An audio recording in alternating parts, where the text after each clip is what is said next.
This is Coaching Club TV. I'm Coach Tremaine, and this is the third part in our four-part series, a very brief four-part series on emotional intelligence.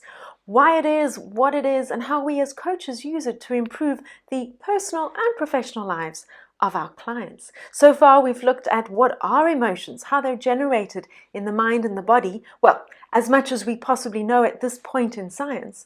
And then we also looked at the 5 domains of emotional intelligence as popularized by Daniel Goleman.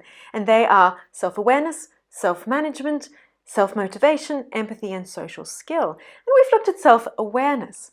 And if you've been following us up until now, you will have a good idea of what your emotional red flags are. Those situations where you generate a conscious emotional response. Perhaps your palms get sweaty, the hair in the back of your neck stands up. One that always happens to me, I go red in the face when I'm angry, frustrated. But remember, emotional intelligence is not only about being aware of what makes us angry and how and controlling that. It's also about being aware of the much more subtle aspects of our emotional language. What makes us feel frustrated? What makes us feel stress? What makes us feel sad? What makes us feel unwanted? All right, so understanding all these nuances of our emotional language are very, very important, because this will help us then manage these emotions and use them at the right time, to the right degree, in the right situation, much more effectively, which is, after all, what emotional intelligence is today. Let's look at self-management.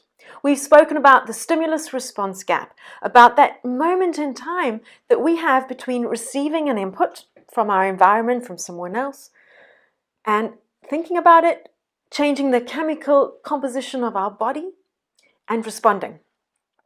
Now, what happens in that quarter of a second, that stimulus-response gap, is the seat of our emotional intelligence.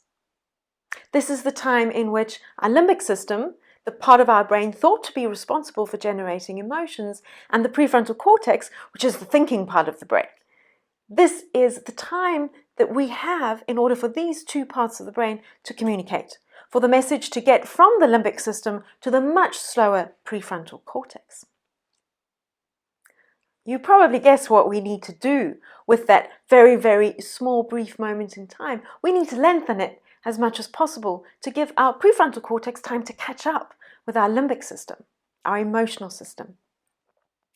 I lived in Asia and worked in Asia for 12 years. And there, if you want to take a moment to think in the middle of a meeting and you keep quiet, that's okay. Silence is not a problem. In fact, it's respected. But back here in England, in a Western society, silence or suddenly stopping in the middle of a conversation to think, well, now that's a little awkward. So, I can't simply tell you to slow down when you feel one of your emotional red flags being triggered, all right? When you actually feel an emotional response to a stimuli. What I can do is help you with a filler phrase. Now, this is a very quick and dirty emotional intelligence trick that you can start using today. And that is filling that thinking time or creating thinking time for yourself by using a filler phrase, saying something that you say over and over and over again when you feel an emotional red flag being triggered. And you say it so many times that it just becomes natural. So you might say, I hear what you're saying. Or, oh, I probably need to think about that. Or maybe, oh, that's an interesting point of view.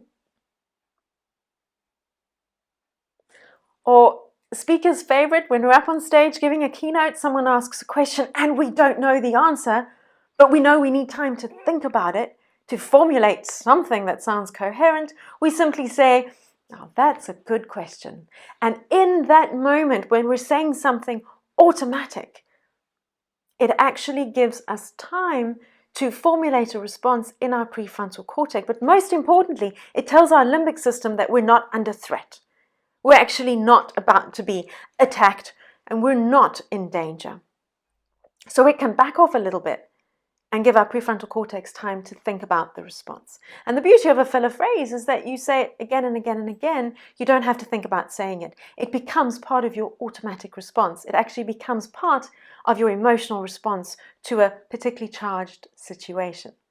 So give it a try. Use your filler phrase when you feel one of your emotional red flags has suddenly popped up, and you can feel that an emotional response is en route. Something that perhaps you'll regret saying or doing a little later on.